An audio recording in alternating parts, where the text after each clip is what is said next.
Ìyágànkú, a short story by Ike Adegboye. Ibadan, 1823. Ishola, Ọmọ Onílù Arimajeshu, is dead. Everyone mourns, and as dew settles, wails pierce the peace of dawn. The town cry is silent. I see him from where I dig. He walks through the square like a cat with a sprained paw. His head hangs low between his hunched shoulders. Even the sun considers us undeserving. The birds refrain from song. The cock crows in the darkness.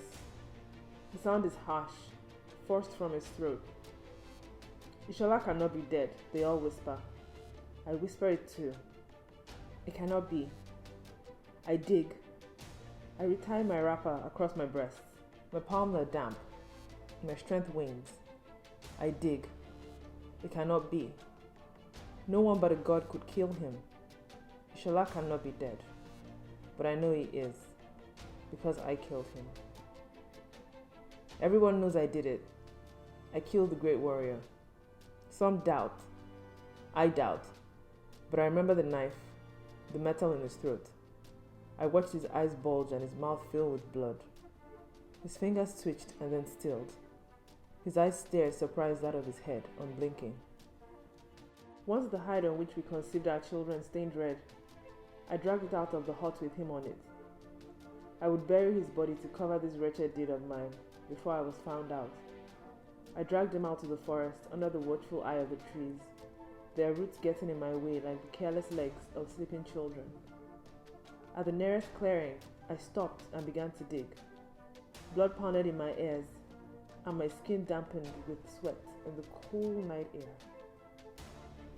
But the earth would not receive him.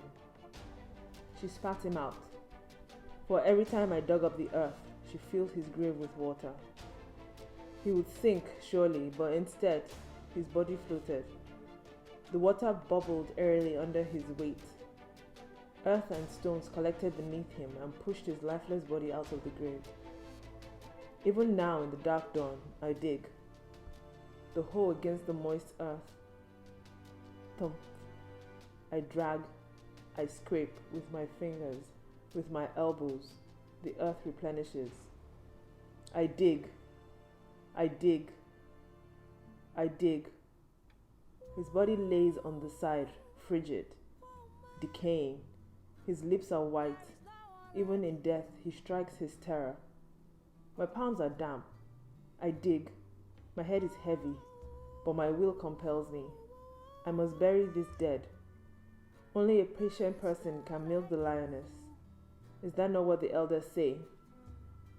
This person, who could not be killed by a mortal, but by a god, I have killed, and now I must bury him. Only then will I triumph.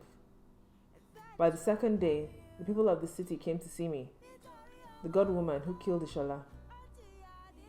Even the Alafi, our king, sent his men. The children threw stones. Their mothers approving, but terrified. Who is this woman who could kill a man unborn? Old women have come and spit on me. Their stale saliva streaks my skin. The old men are full of curses. No space for blessings in their wretched, withered minds. On the third day, the spirit man came to the forest. Tall, thin, grim. Out of his sunken sockets stared out watery blue eyes. You are trapped. Your will has received its bondage. It was what the spirit man said. Endlessly you will dig, for this is the curse on anyone who kills Ishola, Ọmọ Onílù Arimajeshu, the son of Amore, the hope of Ilukujore, the one who slits throats with the stick of the broom. He is the son of the soil who cannot return. You yourself know the price he paid. The medicine man smiles, a little smile. He is pleased. He was there that night at the fire. He was there. You will dig until you're old and grey, until the flesh falls off your back. Even then you will dig. I wept as I heard this. My arms wheeled of their own, raised high and brought low. He can only be buried in a place with no soil and no earth.